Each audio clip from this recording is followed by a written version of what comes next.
All right, so we're at the bottom of Ayin Tes Amud Beis, the bottom of 79b, the last three words.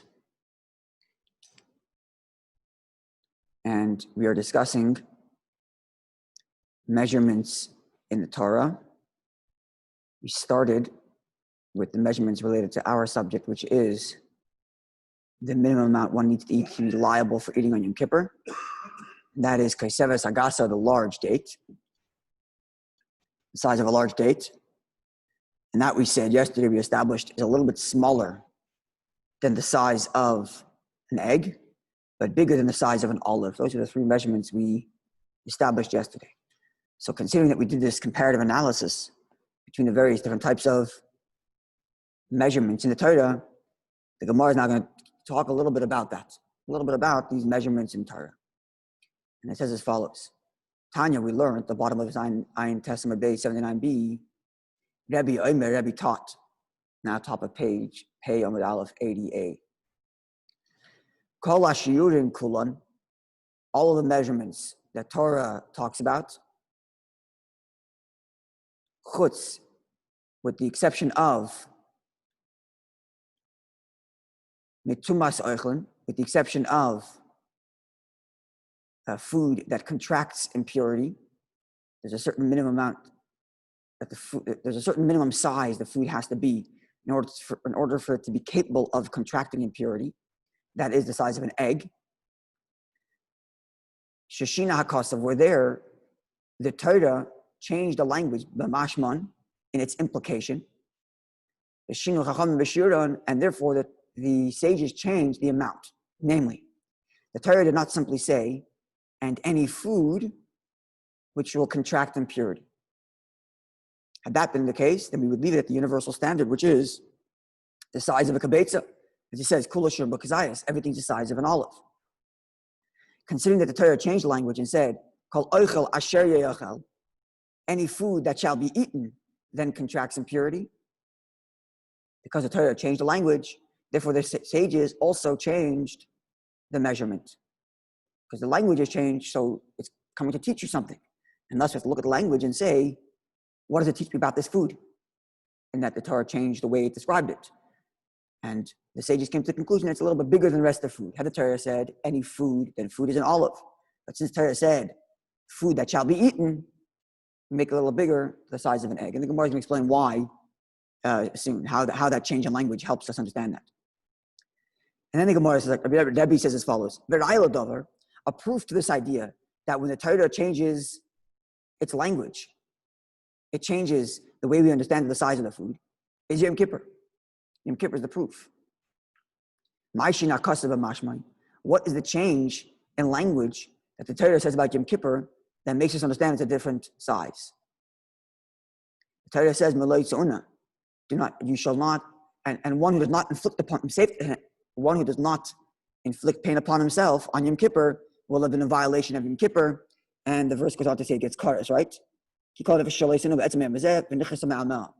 he gets kares, he gets excision. Now, instead of the Torah saying, and any person that shall eat on Yom Kippur will be excised, the Torah says, anyone who does not afflict himself.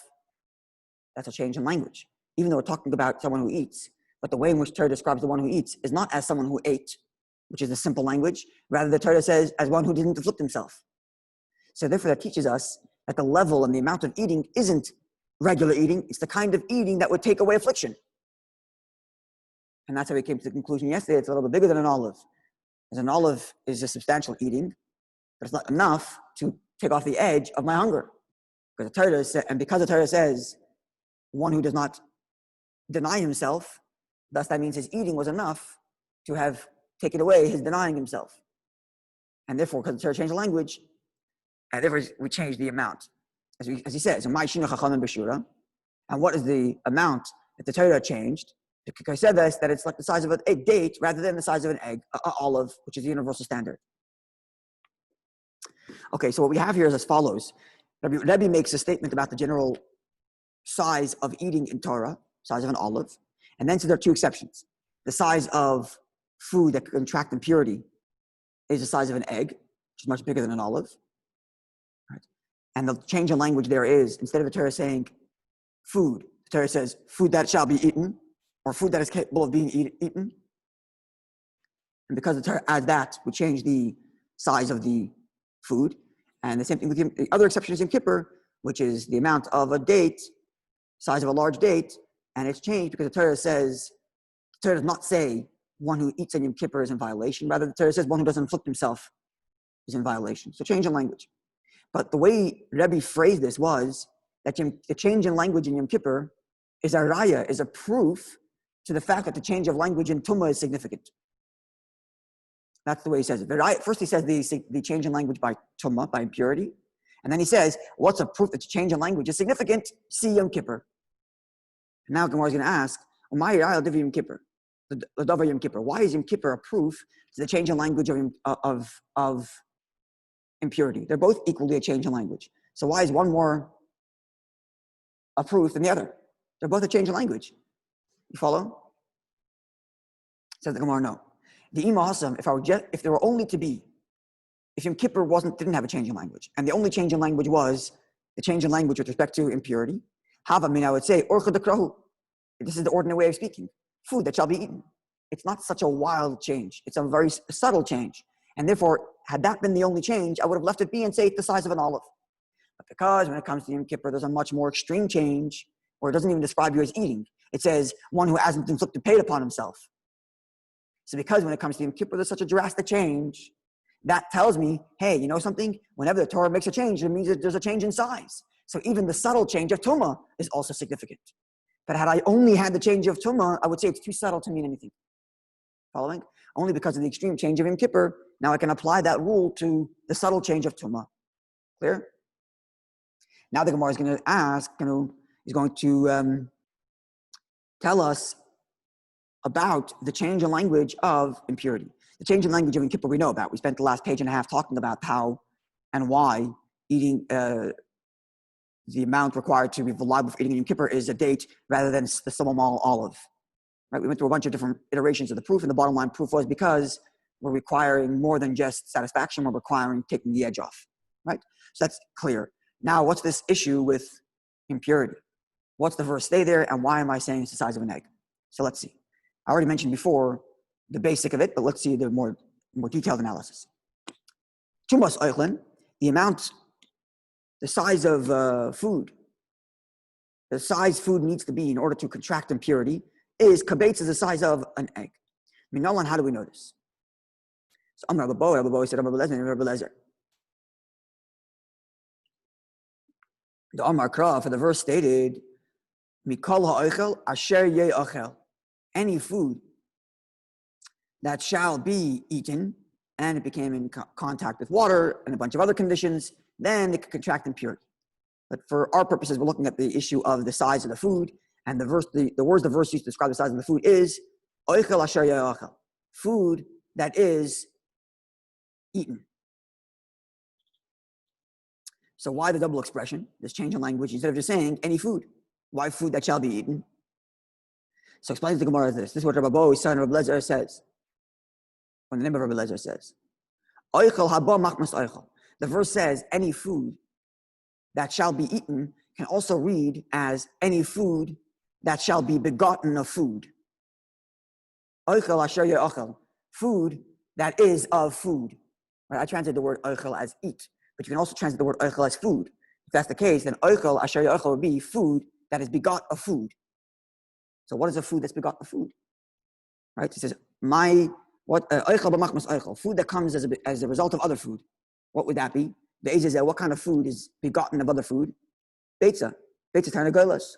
The egg of a chicken. Because chicken is food. And egg is food of a food. It's a kind of cute little, not supposed to use the word cute, like Gemara, but it's like a chap, you would say in English, in Yiddish. It's a nice little reading. Okay.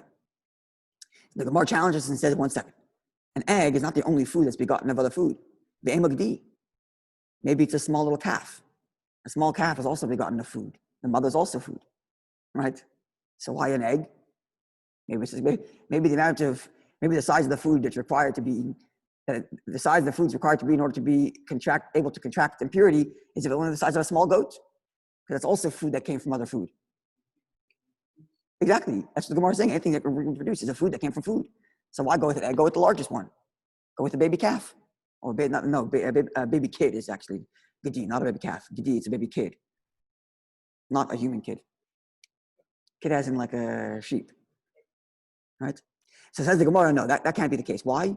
Because this little baby kid is not ready to be eaten yet. You have to first slaughter it. Sorry? Right. No, yeah, right. Not for eating. For eating, eat it right away. But it requires shchita, requires slaughtering. So it isn't a food yet. Or let's frame it this way: the moment it has been begotten of a food, meaning the one that was born from its mother, it's not edible yet. You have to first slaughter it, and because it's lacking that stage, it cannot be what the Torah is saying: a ready-made food that comes from food. A ready-made food that comes from food is an egg. The moment it's hatched, well, not the moment it's hatched, the moment it's been laid, you can eat it. Okay. Now the Gemara says, okay, if the only problem is that you're lacking shchita, you're lacking the ritual slaughtering, then maybe this anomaly called the ben bakua, this is a baby kid that one can eat right away. Namely, the ben bakua is a law as follows. If a cow or a goat is ritually slaughtered, and it turns out that it was pregnant, so there's a baby within the womb, and say it's far enough in pregnancy that it's an edible piece of meat, essentially. So the law is that this fetus does not require ritual slaughtering. Why? Because it was part of its mother when its mother was slaughtered. And because it was part of its mother when its mother was slaughtered, it already fulfilled or satisfied the law of being slaughtered. So now here we have a food that's begot a food that requires no ritual before you eat it, because it's already been slaughtered before it came out of its mother's womb. And that's the moment it comes out, you can eat it. Following? So maybe that's the size required to contract impurity. Says the Gemara, no. Because tone kriya, yes, it's true that it doesn't require ritual slaughtering, but you still have to kill it. And you still have to cut it up to eat it. Sorry, you have to drain the blood. There's other things you have to do. That's not, actually doesn't mention that. Oh yeah, actually, no, you're right. Actually, does mention that. Cut it. You have to cut it and remove the blood. So actually, there is some ritual stuff you have to do before you eat it.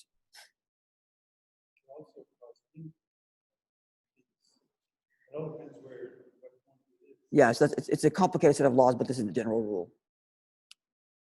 I've actually seen it once. Not the whole ritual, but I once visited a slaughtering plant. We were learning the laws of shchita. Not because I wanted to become a sheikh, just for the interest of it. And we went to in the summer one year, and it was a group of us, and we went to go visit the plant to see the whole process, to learn the different laws and the techniques. And there happened to be a ben bakua there. I don't know what they did with it in the end, but there happened to be one there. It's interesting to see it. Okay. All right, fine. So it cannot be a mammal, like an actual cow or a goat, because that requires other rituals before we actually eat it, whether shchita or draining the blood.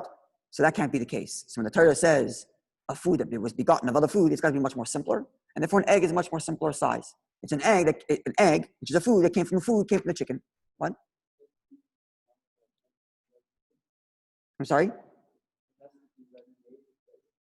No, but it doesn't say have to be ready-made, but the Torah says food that shall be, in other words, we're reading it food that's begotten of food, right? Yeah, but it's a good question, meaning it doesn't mean it has to be ready-made, but I would say two things. Number one, the Torah says food that came from a food. So it's got to be food right now. And it has to be food at the moment it came from the other food. Edible. Yeah. Or I could say, I can't lose the simple meaning of the verse. Even though we translate it as food that's been begotten of food, the simple meaning still is food that shall be eaten, which means the food has to be edible. Right? So its simple meaning tells me it has to be edible, whereas its deeper meaning tells me it's a food that came from another food. Maybe that's another way of reading this. Suggesting it. Okay, so now the Gemara says, okay, the Ema Bas Yachni. Maybe this is the egg of a much, much larger bird. Doesn't translate what it is. And Steinsaltz in his commentary, who needs a refuah shlema, by the way, Rabbi Steinsaltz needs a refuah shlema. We could say some tillim for him. I don't know his name, but he's been very helpful throughout our Gemara share, so he deserves our prayers. Anyway, he doesn't translate it either, but it's a very large bird. So why going with a chicken egg? Go with a much larger egg, and it would satisfy the same way. It would be a food begotten of food. It's an egg that came from some large bird that's kosher. Says the Gemara, tafasta maruba like tafasta. This is a rule throughout the Gemara, which is, if you grab too much, you don't grab anything. Tafasta mu'it, you try to grab a little, tafasta, now you've got it. This is a colloquial expression for someone who's overreaching. Right? When you're negotiating a price and you aim too high, then your client says, no, I'm leaving. Right? So you tried to grab too much and you lost it. Had you went $25 lower, you would have said yes. Right? That's the expression. Tafasta maruba, you tried to, you grabbed a lot, like tafasta, you haven't got it. Tafasta mu'it, if you try to grab a little, now you got it. So the Gemara is applying the same rule here. You're going to the larger size egg. You're going to lose the point. Stay within range. And therefore, staying with a reasonable, some anomaly egg. Torah can't be talking about some anomaly. Torah's talking about an ordinary, regular, normal situation. And normal situation is people eat chicken eggs. And that's the normal food, begotten of food that people interact with. And therefore, stick with that, says the Gemara. Then the Gemara says, hold on a second. If you're looking for smaller, then go very small. Why stop at a chicken? Emo, let us say, find an egg of a much smaller bird. If you're looking to go small because you don't want to grab too much, you don't want to aim too high, then go to the smallest, tiniest egg. Why going to a chicken egg? Sorry? Some tiny bird, a dove, I don't know. So says the Gemara, okay, we're doing a rereading of this whole thing. The way we read it now, which is food that's begotten of food, forget that reading. Let's go back to the simpler reading. Food that is to be eaten. Food that shall be eaten. Says the Rabbi, says the Gemara this. Rabbi himself clarified. The verse says that any food that shall be eaten can contract impurity. So let's understand what these words mean. Food that shall be eaten. Any food. Any food that you can eat at once. That's what this means here, food that shall be eaten. That in one gulp you can eat it. Not that you have to cut it up, chew it. But that its size is such that you can, that's right, its size that you can eat it, it's the size such that you can eat it right now in its entirety. And that's the answer. The Shira Chacham and our sages have estimated that that the maximum that your swallowing capacity can handle, the size of an egg, that's something you can swallow at once. Anything bigger than that is too much. And that's how we come to the conclusion that the size of food required for ritual impurity is the size of an egg. Okay, so let's do a few more lines in the Gemara here. Yeah. If it's okay with a few more lines? So it continues the Gemara like this. Amr Lezer says, and this is a beautiful thing. I love this halacha.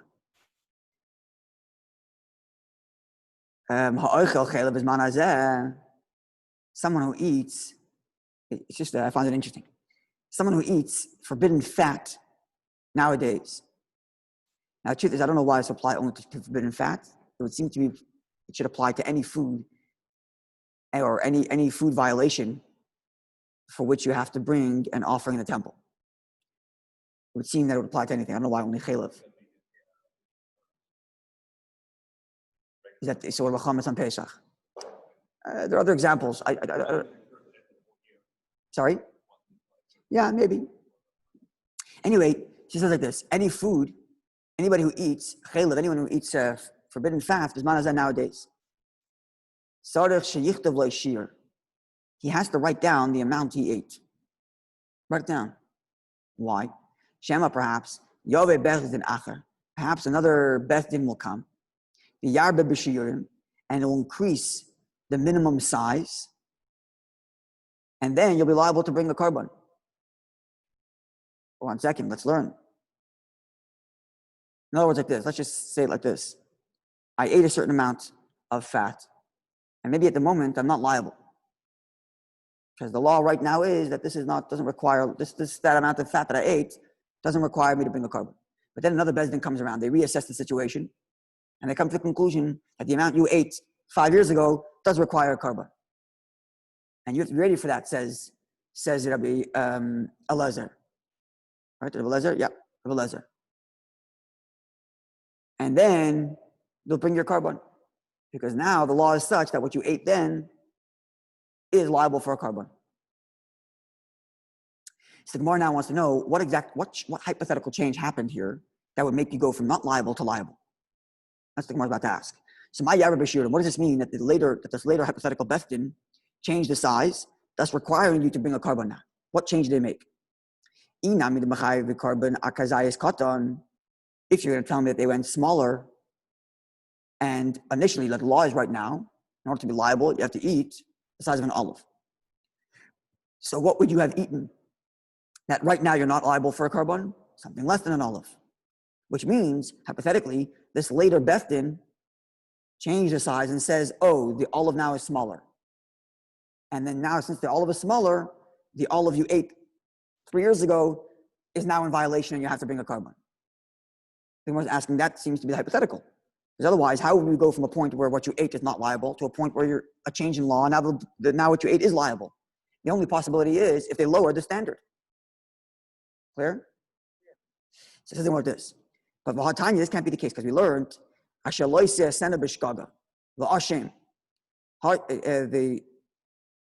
the verse describes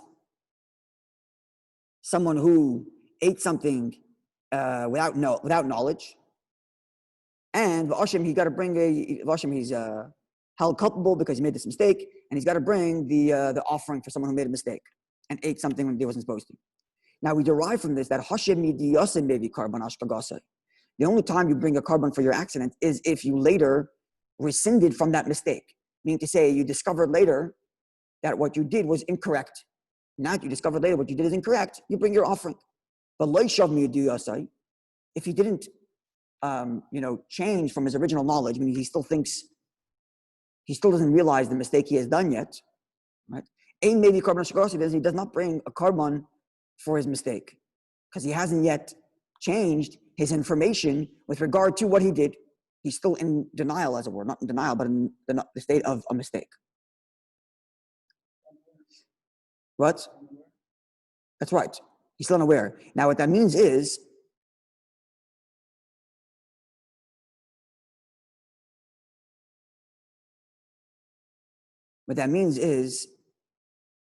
that this person who ate less than the required amount and he wrote it down, right? And then later a Bestin comes around and says they lowered the standard and now what you ate before is liable for a carbon. So why are you bringing the carbon? Not because you found out you made a mistake, but because they changed the law. And we just finished saying the only time you bring a carbon is when you find out you made a mistake. Whereas in your scenario, when you wrote it down, that's when you found out you made a mistake. Because you wrote it down. And at that point, you were not liable for a carbon. It was only because the Bestin later changed the law, and now you're liable for a carbon. So it doesn't suffice. The law is you only have to bring a carbon when you figured out that you did something wrong. But over here, I figured out when I did something wrong 4 years ago, and now they changed the law, now I have to bring a carbon. So seemingly, even if the law was changed in such a way, I wouldn't need to bring a carbon. Because at the moment of me finding out what I did wrong, I was not liable, so I'm not liable. Clear?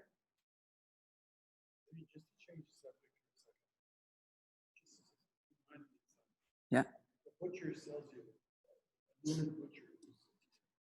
Butcher. He sells you a tray for piece of meat. Put that guy out of business. You eat it. I'm not talking about him. I'm talking about you eat it. Are you liable for anything? You have to repent or something? It's a good question. You would probably have to bring a shogeg. You have to bring such an offering. Yeah. I don't know. Right, that's true. It's not an essay. You definitely would do some introspection. Not introspection, but I would. I don't know if I'm held accountable, but I would feel very uncomfortable, right?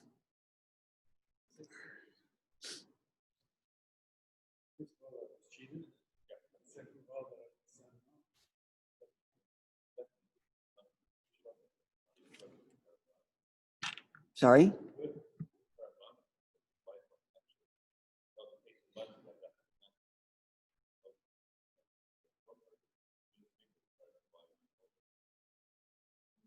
Okay.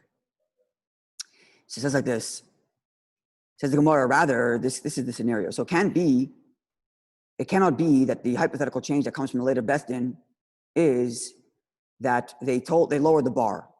And therefore, because they lowered the bar, what you ate now is liable for, what you ate 4 years ago is liable for a carbon. That can't be the case because the law is, the only reason to be liable for a carbon is when you discover your mistake. And this person discovered his mistake, not liable, and then later changed the law, now they're liable. Doesn't work that way. It says about this, carbon gadol. It's actually the reverse. The amount you ate right now is liable for a carbon.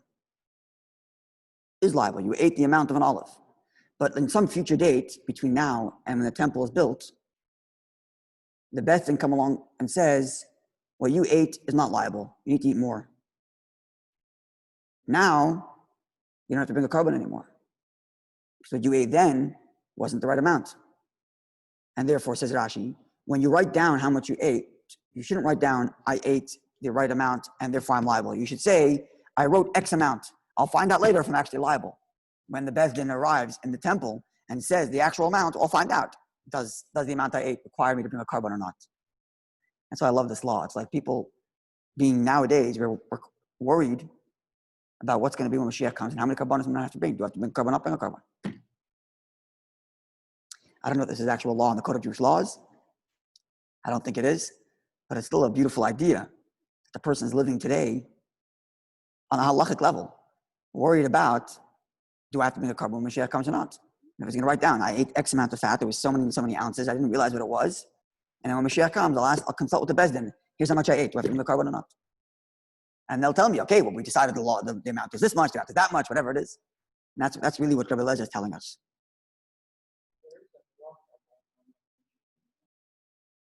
Forbidden fats, you can't eat forbidden fats. This is a question of forbidden.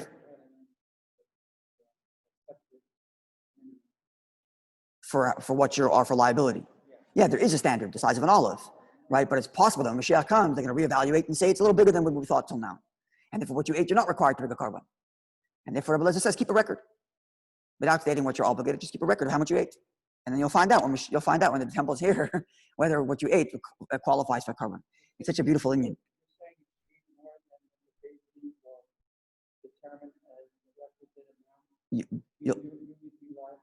That's correct. No. It's the reverse. It's actually reverse. When you ate it, you were liable for a carbon. But it's fine. It's possible that you'll find out then that because they increased the standard, they made it higher. Therefore, what you ate then is not liable. At the time when you ate it, had a temple been around, you would have brought a carbon. But because it's not, you're waiting for it to come back. And when it comes back, you find out that they changed the law, and now what you ate is not liable. So now you're off scot-free, right? Because they raised the bar, not lowered the bar. If they lowered the bar, you would not be liable. That's the law we established earlier. But if they raised the bar, you would have gone from a state of liability to a state of being exempt. Because they raised the size. Following?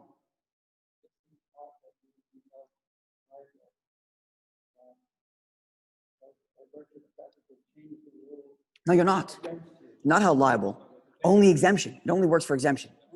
That's correct. Because they increased the amount, and therefore what you ate is now no longer liable. No, we established before that can't be the case. Because at the moment when you discovered your mistake, you weren't liable, so you're not liable. Done. Even if they lower the standard later, that's over. But the question is when they increase the standard, and you find out that what you did then, at the time, would have been liable, but now it's not. So for an exemption, we allow you to do it. That's right. So you're right. That's right. So I should rephrase that. You're writing it down to find out whether or not you're exempt when Mashiach comes. Right? Okay. Now the Gemara concludes with the following statement in trying to reconcile what the people were thinking to begin with, meaning like this. And based on what you said earlier, what you thought earlier, based on the original assumption that the hypothetical Beth Din later lowered the standard, thus making you liable, you've already ruled it out. But based on your assumption, why would have the term been Rabbi Lezer that the later Bezdin will increase the size? Seemingly, they decrease the size according to the original interpretation. According to the later interpretation, where they increase the size, thus making me exempt, the reading makes sense. But besides for the halachic problem of the increase in size making you, besides for the halachic problem of the decrease in size making you culpable, the language of Eliezer employed is not the right language, because he said when they increase the size. And it doesn't match. That's what you mentioned. So says the Gemara, no. What this means is, Shema Yarab Karbonis Machmas Yurin. It doesn't mean they increase the actual size. They would have increased the need for a carbon because of the size change. Increase your liability. But the literal language is they increase the carbonis because of the size. Because they lowered the size, now there's an increase in need for carbonis. That's just a language play. But the end is that this is not the halacha anyway. This is just the hypothetical.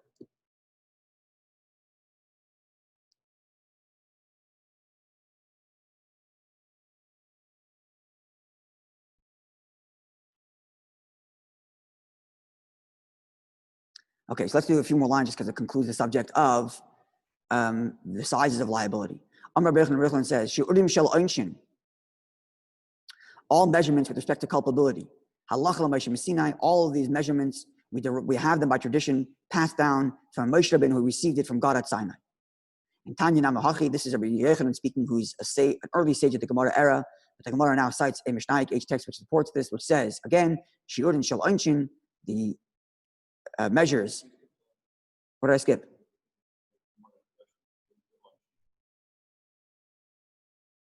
Oh, right, obvious. I'm sorry. Amar Bechon says, yes, sorry, back up. Shi'urin v'oinshin, measures and punishments, halacha l'Moshe Sinai, are a law derived from Moshe Rabbeinu. The Gemara asks, einshin? What do you mean the punishments are tradition from Moshe Rabbeinu? The verse says them straight up. This you get lashes, this you get excision, this you get capital punishment. What do you mean that the punishments themselves are by tradition to Moshe Rabbeinu? Ella rather hachkamar, this is how you should read it. Amar Bechon says, Shi'urim shel einshin, punishments for culpability. Measurements for culpability, not measurements and culpability, because culpability is stated explicitly in the Torah, but rather measurements that would make you culpable, which is what we have been discussing the last few days. That's halacha l'Moshe Sinai. This is derived, or we know this by tradition, going back to Moshe Rabbeinu, who received it at Sinai. Following? This is the Gemara Tanya Namahachi, and now the Gemara introduces the Mishnaic H text to back at Rabbi Yochanan, who is an early sage from the Gemara's age, and the Mishnaic H text reads this as follows: Shi'urin shel einshin, measures for culpability, halacha l'Moshe Sinai, is a law that we have by tradition passed down from Moshe Rabbeinu all the way from Sinai.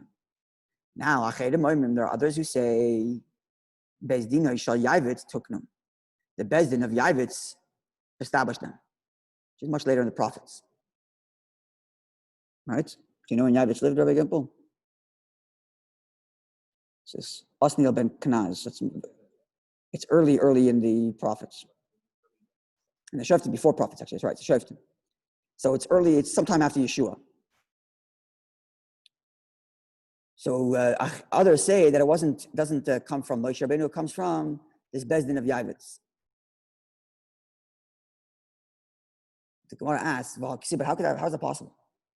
How could you say that the size for liability was invented, essentially, by a Bezdin that comes in middle times of the Shoftim, middle times of the judges or pre-prophet days? The verse reads, the Torah says these are the mitzvahs. And we know from here that no prophet at whatever level can come and decide there's a new mitzvah. A new mitzvah. Or a new standard. Can't do that. So how is it possible that a Bezdin later decides on the amounts for culpability, when beforehand the law was completely different? When beforehand the law was different. I don't know what the law would have been without these measurements. Maybe the law is that any tiniest morsel you're punished already, which would mean that all of a sudden they're exempting all these people who ate anything less than the amount that they decided to put, right? Which would be strange. Says the Gemara, therefore, rather it started to get lost. The measures were lost. Now, I don't think this means that they actually forgot whether it was an egg or an olive, but rather they forgot what the measures of these things are. Yeah, they had these olive, egg, but nobody knew exactly what the size were. So they sat down, okay, let's try to figure out exactly what the sizes of all these things are. And it says, they went back and reestablished and reaffirmed them, not that they invented them. Okay, all to say that all the sizes we have for how much you need to eat for matzah, how much you need to eat to be liable on Yom Kippur, how much you need to be liable, how big something has to be in order for it to be capable of contracting impurity, and all the rest of these things. All of these measures are a tradition we have that date back all the way to Moshe Rabbeinu, who received it from Hashem at Sinai. Okay.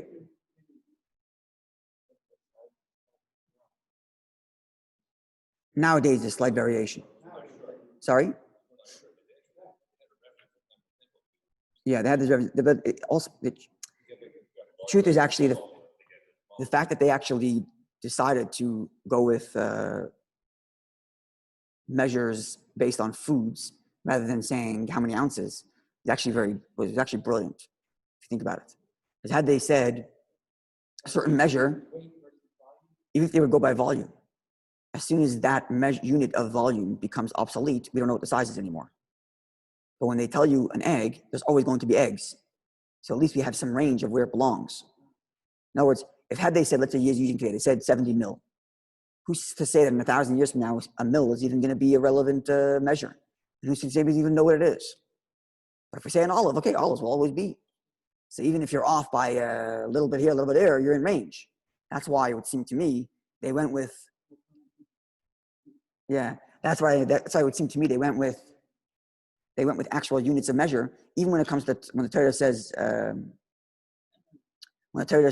the shekel, how big the shekel is. The sages came along and told us how many barley sizes it is to get to that shekel. Why they do that? Because who said the shekel is going to be around forever? But barley will be. So we'll tell you how big it is in barley, and then you'll know. Even if you're going to be not exactly 100% on, right? But at least you'll know where we're at based on these things. Now, the trouble is in later generations when some scholars didn't even have access to some of the foods, didn't have access to an olive, let's say. If you're living in deep white Russia, why would you ever see an olive, which grow in the Middle East? That's a separate issue. But at least we have some universal thing which transcends time for which we can say that's the measure. Yeah. It's prohibited, and that's it. Should have.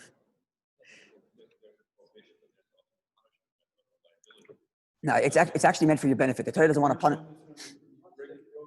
Right, but there has to be some not leeway. There has to be some a grace period. Like you eat it, like you take a crumb. You can't be held accountable for a crumb.